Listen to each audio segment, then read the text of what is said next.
सौभाग्यशाली तोता। बहुत समय पहले की बात है।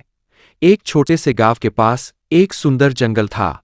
उस जंगल में तरह तरह के पक्षी और जानवर रहते थे।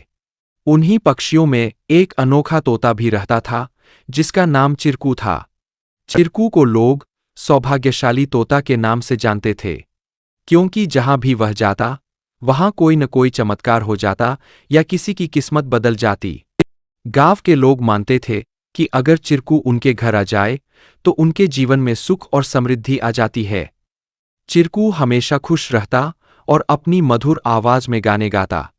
लोग उसे फल और अनाज खिलाते और उसकी भलाई की कामना करते थे। चिरकू भी गांव के लोगों से बहुत प्यार करता था और जहां भी जाता, खुशियां बांटता। एक दिन गांव में एक गरीब किसान, जिसका नाम रघु था, बहुत परेशान था। उसकी फसलें बर्बाद हो गई थीं और उसके पास खाने को भी कुछ नहीं था। वह दिन रात मेहनत करता, लेकिन किस्मत उसका साथ नहीं दे रही थी। एक दिन रघु ने गांव के लोगों से चिरकू के बारे में सुना और सोचा कि शायद यह सौभाग्यशाली तोता उसकी भी मदद कर सकता है। रघु ने तय किया कि वह चिरकू से मिलकर अपनी किस्मत बदलने की विनती करेगा। अगले दिन वह जंगल की ओर चल पड़ा और चिरकू को खोजने लगा। बहुत ढूंढने के बाद उसे चिरकू एक पेड़ की डाल पर बैठे हुए मिला। रघु ने बड़े ही आदर के साथ कहा। चिरकू ने रघु की बातें ध्यान से सुनी और उसकी आंखों में दया उमड़ आई। चिरकू ने अपनी चोंच में एक छोटी सी चमकती हुई पत्ती उठाई और रघु को देते हुए कहा, यह जादुई पत्ती है। इसे अपनी जेब में रख लो और जब तुम अपने खेत में काम करने जाओ तो यह पत्ती तुम्हारी किस्मत बदल देगी। रघु ने धन्यवाद कहा और वह पत्ती लेकर अपने घर लौट आया।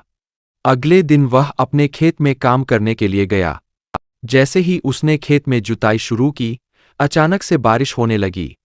उसकी सूखी जमीन हरी भरी हो गई और थोड़े ही समय में उसकी फसलें लहलहा उठीं। रघु की मेहनत सफल हुई और उसकी किस्मत सच में बदल गई।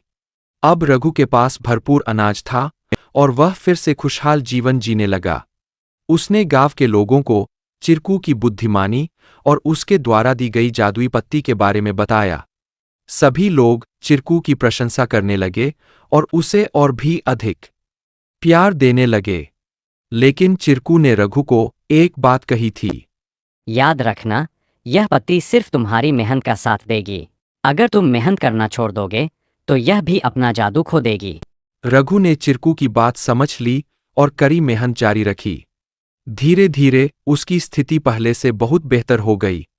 वह गांव के सबसे सफल किसानों में से एक बन गया, लेकिन उसने कभी यह नहीं भूला कि उसकी सफलता में चिरकू और उसकी मेहनत का कितना बड़ा हाथ था। कहानी से सीख। इस कहानी से हमें यह सीख मिलती है कि किस्मत भी उन्हीं का साथ देती है जो खुद मेहनत करते हैं। सौभाग्य और अवसर तभी काम आते हैं जब हम अपने प्रयासों से उन्हें सही दिशा देते हैं।